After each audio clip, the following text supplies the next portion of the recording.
Facility 23 की गहराइयों में साइंटिस्ट का एक ग्रुप एक बड़ी सी मशीनरी के सामने खड़ा हुआ था। जैसे ही वो मैकेनिज्म रुका, उन सभी ने अपनी सांसें भी रोक ली। एक मोमेंट के लिए सब कुछ शांत हो गया और एक दरवाजा खुला। वैज्ञानिकों ने अंदर की ओर देखने के लिए अपनी गर्दन घुमाई ताकि उन्हें पता चल सके कि उनके इस बड़े एक्सपेरिमेंट का नतीजा क्या था।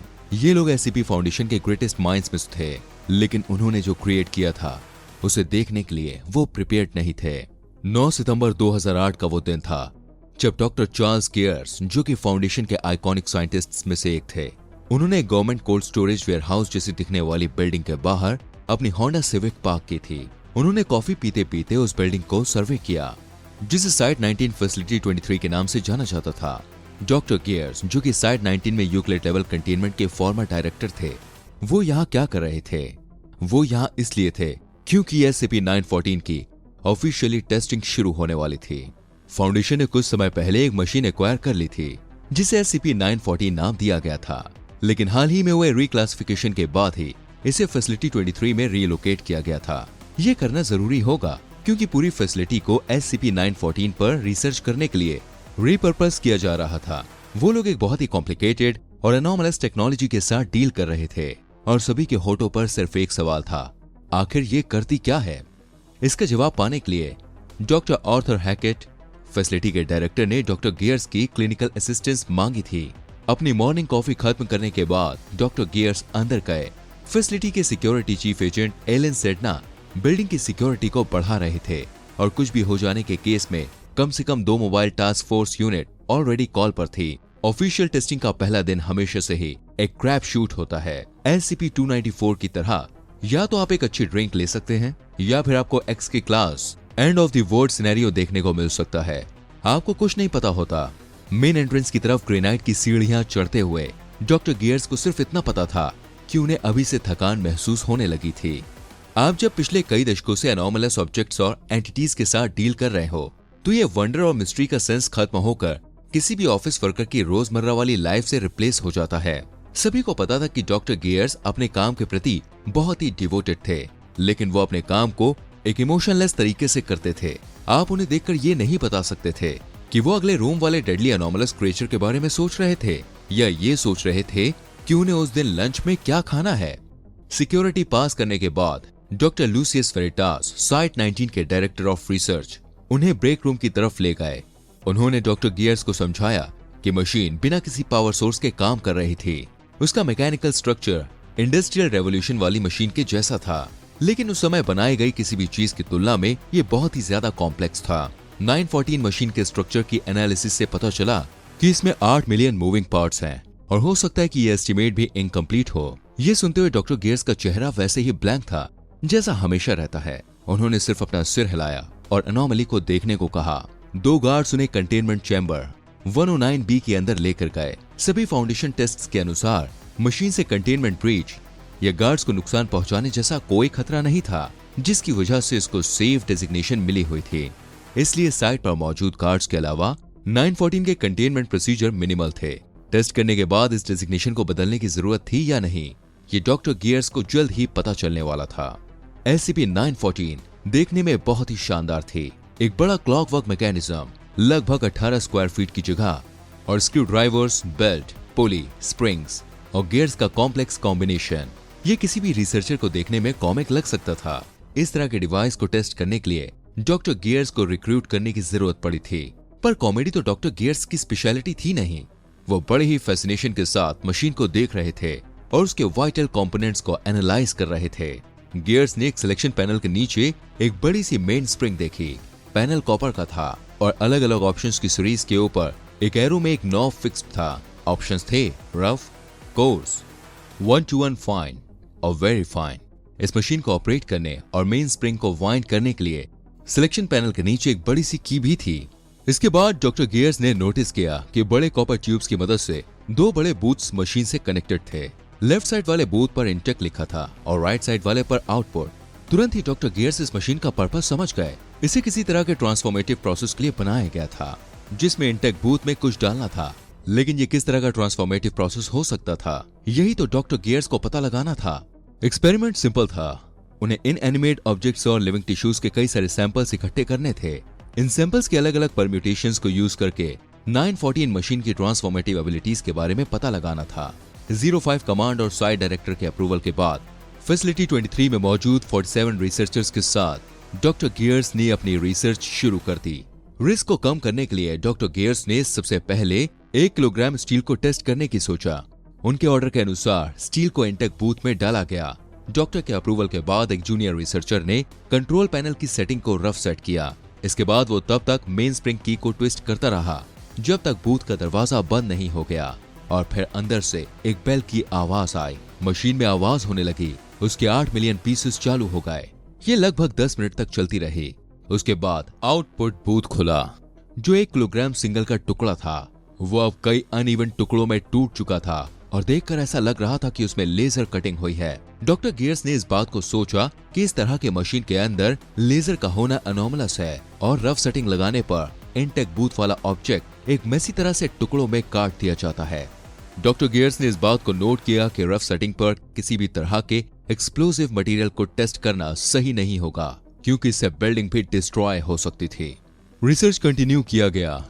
डॉक्टर गियर्स ने 1-to-1 फीचर्स टेस्ट करने के लिए एक और किलोग्राम स्टील ली। इस बार नतीजा काफी अजीब था।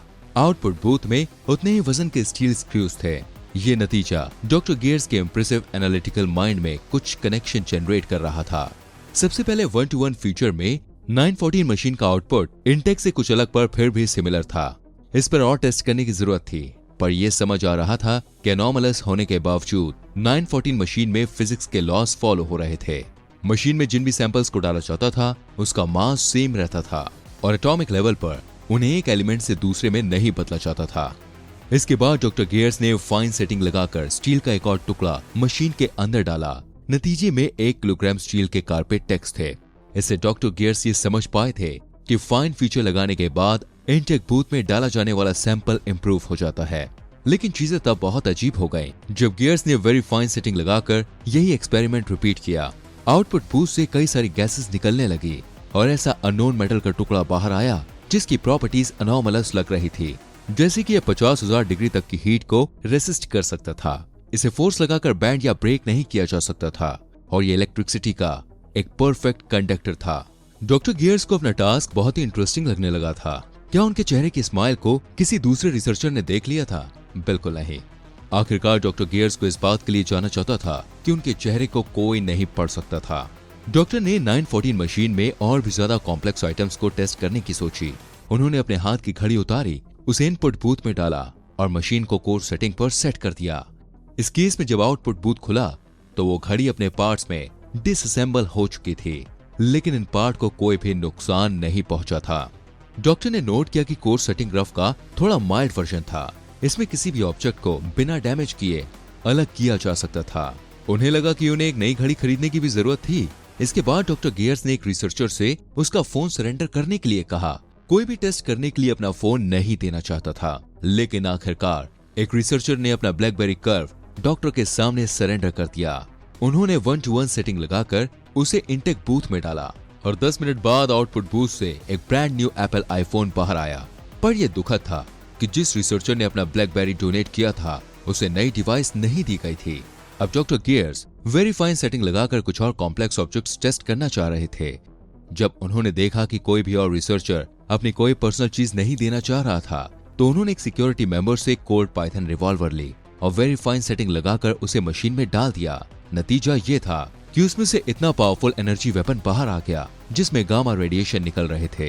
ये सामने आने वाली किसी भी चीज को केवल अपनी बीम से डिसइंटीग्रेट कर सकते थे। वेपन बहुत ही ज्यादा पावरफुल था, लेकिन जनरल यूज के लिए उसे फाउंडेशन की अमीरी में नहीं रखा जा सकता था क्योंकि ये बहुत ही अनस्टेबल था।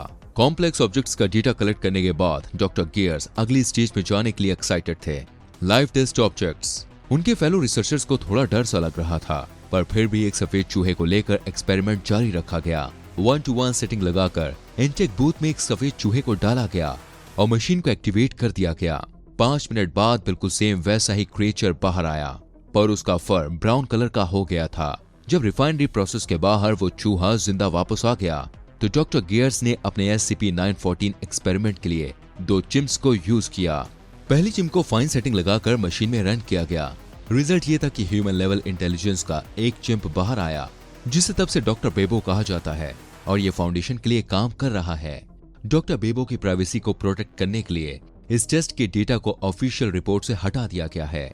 दूसरे वाले को रफ सेटिंग लगाकर टेस्ट किया गया। इसका रिजल्ट पॉजिटिव नहीं था। हाई हीट और क्रशिंग के चलते चिम्प की डेड बॉडी बाहर आ गई थी। सबको पता था कि अब क्या होने वाला है। टेस्टिंग के लिए डॉक्टर गियर्स ने 2D क्लास पर्सनल को बुलाया। इसमें से जो पहला था वो 42 साल का एक पुरुष था जिसका वजन 108 किलो और लंबाई 185 सेंटीमीटर थी। डॉक्टर गियर्स ने 1-to-1 सेटिंग लगाकर इस इंसान को मशीन के अंदर डाला। रिजल्ट में ये थोड़ा सा लंबा हिस्पैनिक मैन बनकर बाहर आया जिसका बॉडी वेट थोड़ा कम हो चुका है। बाहर आने के बाद वो पूरी तरह से कंफ्यूज्ड हो गया और गुस्से में आकर वहां मौजूद गार्ड को अटैक करने लगा। इसके बाद फाउंडेशन स्टाफ ने उसे टर्मिनेट कर दिया। आखिरी टेस्ट में एक बड़ी त्रासदी हुई। वेरीफाइंग सेटिंग लगाकर 28 साल के एक पुरुष को मशीन के अंदर डाला गया। नतीजा एक बुरे सपने जितना गंदा था, इतना डरावना कि फिजिकल अपीयरेंस की सभी डिटेल्स को रिपोर्ट से हटा दिया गया। ये क्रिएचर SCP-914 के माइनर कंटेनमेंट प्रोसीजर्स को ब्रीच करके अचानक से एस्केप कर दिया गया। इस क्रिएचर ने आउटपुट बूथ से बाहर निकलकर 8 गार्ड्स और 2 सीनियर रिसर्चर्स की जान ले ली। क्रिएचर को रोकने के लिए एक स्पेशल रिस्पांस टीम को डिस्पैच किया गया था। SCP-914 ने इस ह्यूमन ओरिजिनल को इतना इम्प्रूव कर दिया था कि इसकी किलिंग कैपेबिलिटीज बहुत ज्यादा बढ़ गई थी। आखिरकार इसे कैप्चर कर लिया गया था, लेकिन स्पेशल रिस्पांस टीम को काफी चोटें लग गई थी और इस क्रिएचर के एनॉमलस पावर्स की वजह से उनकी याददाश्त भी चली गई थी। उस क्रिएचर को भी काफी चोटें लग गई थी और इसके खून की वजह से फैसिलिटी 23 की प्लम्बिंग को काफी नुकसान भी हुआ था। कुछ घंटों बाद क्रिएचर अपनी ही चोटों की वजह से मर गया और ऐसी ब्लू ऐश में बदल गया जिसे देखकर रिसर्च टीम की आंखें चौंधिया गईं। डॉक्टर गियर्स ने बाद में एक कमेंट किया कि कुछ गलतियों के बावजूद उनका एक्सपेरिमेंट सक्सेसफुल रहा। मशीन के पूरे पोटेंशियल को समझने के लिए आज भी डिवाइस पर टेस्ट किए जाते हैं, पर 05 कमांड की डायरेक्ट ऑथराइजेशन के बिना मशीन में बायोलॉजिकल टेस्टिंग पर रोक लगा दी गई है, क्योंकि अगर वेरीफाइंड ट्रांसफॉर्मेशन सेटिंग लगाकर किसी डेंजरस SCP को मशीन में डाल दिया गया तो इसका नतीजा हमारे सबसे डरावने सपनों से भी ज्यादा डरावना हो सकता है। SCP फाउंडेशन की निगरानी में कुछ और स्ट्रेंज और खतरनाक एनोमलीज की कहानियां जानने के लिए SCP-5000 द सूट और SCP-106 द ओल्ड मैन भी चेक कीजिए।